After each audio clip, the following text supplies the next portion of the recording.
ഇടവെട്ടി ശ്രീകൃഷ്ണസ്വാമി ക്ഷേത്രത്തിൽ ഓഗസ്റ്റ് 1 നടക്കുന്ന ഔഷധ സേവയുടെ പന്തൽ കാൽനാട്ടൽ കർമ്മം നടത്തി. തൊടുപുഴ അക്ഷയ കേറ്ററിംഗ് പ്രൊപ്പറേറ്റർ രാജൻ അക്ഷയ പന്തൽ കാൽനാട്ട് നിർവഹിച്ചു.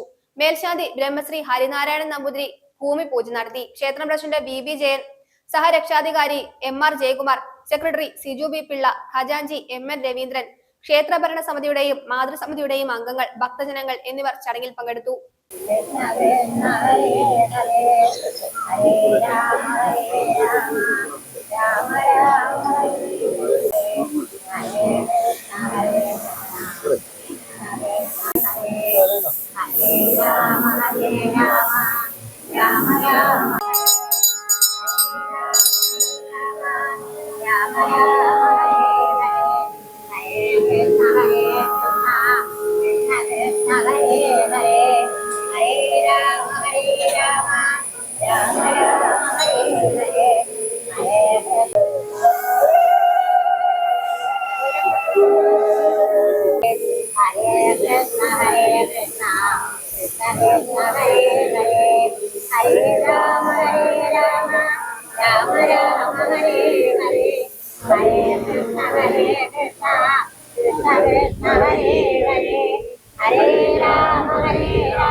ഒരു മിനിറ്റ് ചേട്ടാ.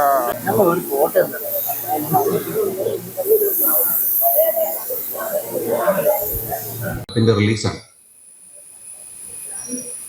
ഈ സംഗീത ആൽബത്തിന്റെ റിലീസിലേക്ക് എത്തിച്ചത് തീർച്ചയായിട്ടും ഭഗവാനാണ്. നമ്മുടെ കൈതാരം അയ്യപ്പ സ്വാമി ക്ഷേത്രത്തിന്റെ എല്ലാമായ പ്രിയപ്പെട്ട രഘുചേട്ടനുമായിട്ട് വർഷങ്ങളുടെ ഒരു ബന്ധമുണ്ട്. അതും ഔഷധ സേവയ്ക്ക് വന്നുള്ള ബന്ധം. എനിക്ക് തോന്നുന്നു 10-13 വർഷമായി കാണും. രഘുചേട്ടൻ എല്ലാ വർഷവും വരാറുണ്ട് ഇവിടെ. രഘുചേട്ടന്റെ ഭാഷയിൽ പറഞ്ഞാൽ കന്നിസ്വാമിമാരെയും കാൽ നൂറ്റാണ്ടിന്റെ വിശ്വസ്ത പാരമ്പര്യവുമായി അക്ഷയ കേറ്ററിംഗ് തൊടുപുഴ. ആഘോഷങ്ങൾ ഏതുമാവട്ടെ, എല്ലാത്തരം വെജ് നോൺ വെജ് വിഭവങ്ങളും പൂർണ്ണ ഉത്തരവാദിത്തത്തോടെ നിങ്ങളുടെ മുന്നിൽ എത്തിക്കുന്നു. നിങ്ങളുടെ നാവിലെ രസമുകുളങ്ങളെ തൊട്ടുണർത്തുന്ന രുചി വൈവിധ്യങ്ങൾ, സ്വാദിൽ ഒരൽപ്പം പോലും വിട്ടുവീഴ്ചയില്ലാതെ, പാരമ്പര്യ തനിമ നഷ്ടപ്പെടാതെ വിഭവസമൃദ്ധമായി നിങ്ങളുടെ ആഘോഷങ്ങളെ വരവേൽക്കൂ. അക്ഷയ കേറ്ററിംഗ് തൊടുപുഴയ്ക്കൊപ്പം ഫോൺ 9744406785. അക്ഷയ കേറ്ററിംഗ്.